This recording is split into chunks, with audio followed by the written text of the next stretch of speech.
Topic na naman nila yung animal na yan. Alam mo ko ako sa inyo, pikit na lang kayo. Yun lang naman ang solusyon dyan, pikit. Okay, Dalay. Ay! Tapos na pala yun. Oh, eto, tingnan natin ito ha.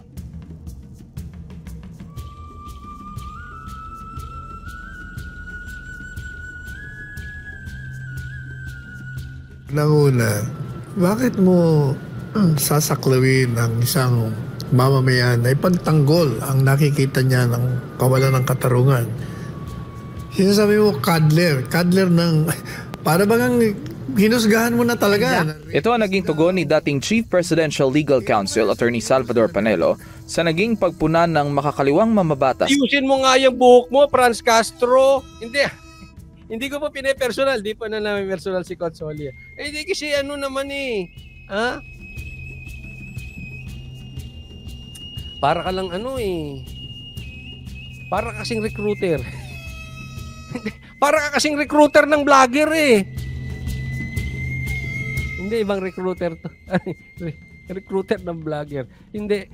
Ayun yung kilala namin recruiter ng vlogger. Parang ganyan ka kasi mag-ayos eh. Wala sa ayos. O sige. Na si Franz Castro kay Vice President Sara Duterte sa pagtatanggol nito kay Pastor. Okay, may insecure nga naman siya kay Sara kung gano'n na itsura mo. Hindi. Wala po to sa itsura. Mag-ayos ka lang. Pwede ka naman mag-ayos eh. Kasi itsura, alam natin, di na mababago yan. Yan na yun eh. Oh. Ano ba naman yung mag-ayos ka lang? Apollo C. Kibuloy. Ayon kay Castro, masamang ehemplo umano sa mga kabataan si VP Sara na kasalukuyang DepEd Secretary. Mapangusga ito si ano. Ha? Sabi niya, hindi raw magandang halimbawa ang isang Vice President na siya pa ay DepEd Secretary. Oh, locus talking. Ikaw ba? Hindi, matanong kita, Franz Castro. Ikaw ba ay magandang halimbawa sa mga kabataan? Oh, alam ko hindi ka sasagot. Sasagutin ko na lang yung mga nanonood, 1,457. Kayo ba naniniwala na magandang ehemplo si Franz Castro sa mga kabataan? Kayo po ba, halimbawa ay may anak, gagawin nyo bang magandang ehemplo si Franz Castro? Kayo ba ay may anak? Halimbawa, ipapakilala nyo ba kay Franz Castro? Nagtatanong lang para malaman natin. Kasi di ba, pag may anak ka, halimbawa, yung anak ko, gusto ko pakilala dun sa pastor namin kasi magandang ehemplo. Kaya nyo bang ipakilala yung anak ninyo kay Franz Castro dahil magandang ehemplo? Kasi kine-question niya na si Sara daw ay hindi magandang ehemplo. Eh ikaw, Franz Castro, magandang ehemplo ka ba? Tanong lang po. Ewan ko, kung ako may anak, hindi ko ipapakilala sa iyo. Ewan. Sa akin yun, opinion ko yun, wala kang magagawa.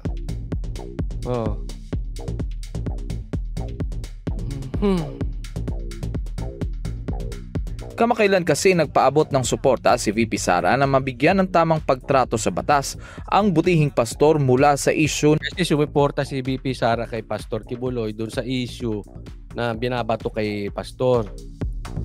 Alam mo, sa totoo lang, lahat ng gawin ni Sara, ka-questionin nyo. Pag pumunta sa kaliwa si Sara, sasabihin nyo dapat sa kanan. Pag pumunta sa kanan si Sara, sasabihin nyo sa kaliwa. Wala. Lahat ng gagawin ni Sara, pustahan tayo hanggang 2028. Babakbakan nyo ng babakbakan. May mga ni-recruit pa nga na mga vloggers. Merong recruiter ng vloggers. Ang kanilang silbi sa mundo na ito ay bakbakan lang si Sara. Na dati naman ay mahal na mahal nila si Sara. Hanggang 2028 na po yan, sisiraan at sisiraan at sisiraan si Sara. Pustahan tayo. Huwag kayong na ibinabato rito mula sa Kamara at Senado. Sinabi pa ni Panelo kay Castro, tingnan mo kaya sarili mo sa salamin. Ako, wag, baka matakot. Ulitin ko yung sinabi ni Atty. Panelo, ha? Tingnan mo nga yung sarili mo sa salamin. Ano kaya mangyari? Hindi kaya pagtingin? Paano? Ay, nako, ha? May kasabihan. If you have a problem, face the problem. But if your problem is your face, ayun, problema talaga yun. Hindi ko pinepersonal, ha? Lahat naman tayo. Ako naman, sinasabi ko, hindi rin naman ako pogi. Di ba? Ano lang, mag-ayos-ayos lang ba? Di ba? Para hindi tayo magmukhang recruiter ng vlogger. Ganun yung itsura na recruiter ng vlogger. Ha? Sabi dito, hindi na makakaabot sa 2028, Coach Oli. Mga tao galit na, sabi ni Rosmi Sabaraga. Pero, sa aking tingin, hanggat 2028, ngayon kung mapaaga, basta tandaan nyo to, babakbakan si Sara. Pero pag nakaupo na si Sara, etong mga recruiter ng mga vloggers, etong mga vloggers na galit kay Sara, pustahan tayo, sisip-sip kay Sara. Tandaan nyo itong sinabi ni Coach Oli. Ganyan lang yung mga yan eh. Diba? Ay nako, wag nga ang mga DDS. Naku, matatalino DDS. Ngayon lang niya binabakbakan eh. Pero kung makaupo man si Sara sooner or later than 2028, sigurado sisip-sip sila kay Sara. Yang mga bumabanat kay Sara, lipat lahat yan. Mga manggagamit yung mga yan. Sanay sila ng gamitan. Oo. Magka-AIDS kayo. Yan, gamit kayo ng gamit. Hindi, wag kayong ganun, ha? Pag gamit ka ng gamit, palit-palit.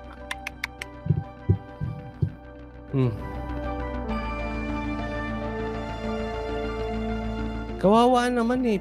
Alam mo, ang mga taong pinakinabangan nyo, huwag niyong babuyin. Di ba? Okay lang naman, hindi kayo sumang-ayon sa kanila eh. Huwag niyo lang babuyin. Diba?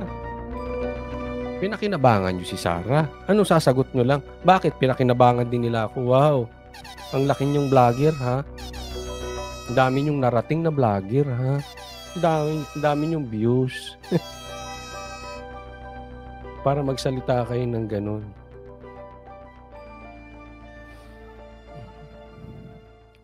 Tama yung sinabi. Gusto kong ulitin yung sinabi ni Atty. Panelo. Maganda yung sinabi niya, Franz Castro, makinig ka, ha? Para makita mo kung... Tingnan mo kaya sarili mo sa salamin. Para makita mo kung kadar kanino. Yung kayong mga naririyan sa party list. Yung mga identified sa... Ako! Ayan, no? Bagay sa kanila may sungay, ha? Ay, nako. Ayan, no? Sino ito? Si Franz Castro. Madam, ba't hindi ka kaya mag-makeup ng ganyan? Medyo bagay sa'yo. Pero si Raul Manuel, bagay sa inyo yung ganyan makeup. Ang sabi rito, ang mga teroristang komunistang infiltrator sa Kongreso, ay naku.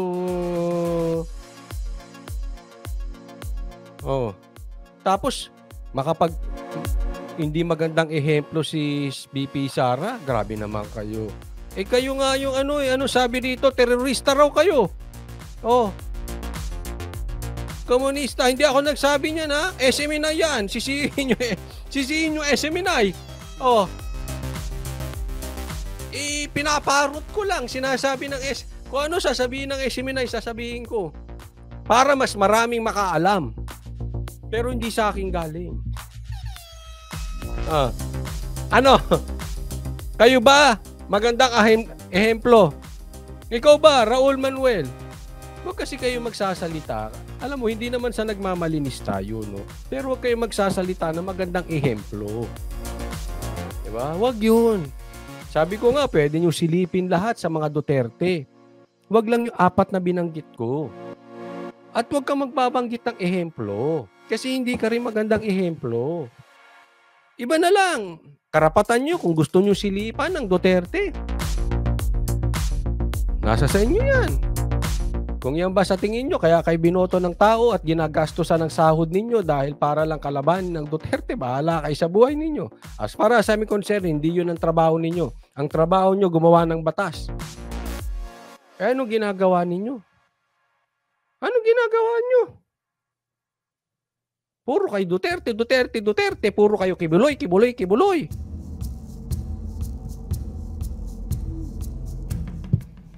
Ay, naku kayo. Magtrabaho kayo, ha? Huwag kayong puro Kaliwa. Never ninyo na Eto, tandaan nyo na yan. Pambira naman kasi kayo, mga Pilipino. Kaasar kayo. Ba't nyo naman kasi binoboto pa tong tatlong to? Sa bagay, party list, ilan lang ang boto niyan eh. Pag sinuportahan niya ng isang congressman, halimbawa, suportahan niya ni congressman sa kanila dahil sinuportahan niya ng malakas na congressman, panalo na yan. Party list, maliit lang ang boto kailangan dyan eh.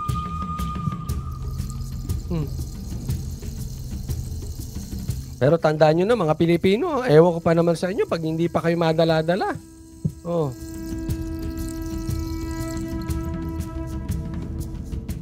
kinundina ang ginagawang pagpaslang, pag-ambush, pagsira ng mga ari-arian, pangungulekta ng... Kita mo, kayo nga nagsisira kayo, pagpaslang, pagsira ng ari-arian, according to Sal Parnelo, ha?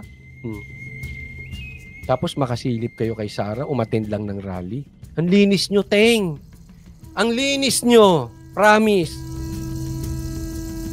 Ang linis nyo! revolutionary tax, yung mga armadong CPP, NPA, terrorist, hindi nyo kinukondena yan eh. O sino? Cuddler. Yan! Tina mo.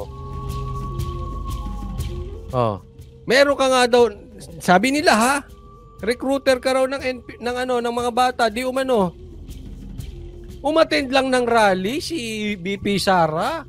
Kung makapagsalita ka, parang kala mo. Ang laki nang nagawa ni BP Sara. Ano ba naman? Ngunita naman na taong 2018 nang arestuhin si Castro sa kasong kidnapping at human trafficking kasama si Satur Ocampo. Ayan, di ba? May kidnapping kayo. Sabi ng SMNI, hindi ako ha. 2018. May kaso kayo, kidnapping. Ano mas pangit? Yung kidnapping o umattend ng rally? Yung kasong kidnapping, hindi, baka kaso pa lang naman eh. Hindi ko po kayo inuhusgahan. Pero sana naman, huwag naman pati pag-attend ng rally, kina-question nyo. Kalilinis nyo namang tao. Matapos ibiyahe ang ilang minor de edad mula sa Talaingod, Davao del Norte patungo Mako sa saan nyo dadalhin yung mga minor de edad? Pakakainin nyo? Ipapasyal ninyo sa Enchanted Kingdom? Dadalhin nyo sa resort? Magsiswimming kayo? Anong plano nyo doon sa mga minor de edad? Tapos nag-rally lang? Issue sa inyo? Stella Valley. Para sa Diyos at sa Pilipinas kong mahal, Carlo. Kaya kita nyo, ako pinapakita lang natin, nagiging patas lang naman tayo, di ba? Siyempre, kung magpapakita kayo na hindi nyo pagkagusto sa mga Duterte, ipapakita rin namin yung hindi namin pagkagusto sa inyo. Di ba? Wag lang sana, ha? Wag naman po sana nang ilalabas po ninyo at ipapakita ninyo ay yung pagiging magandang ehemplo. Kasi pagdating sa magandang ehemplo, sablay po kayo. Sablay po kayo, wag na doon. Basa tayo ngayon.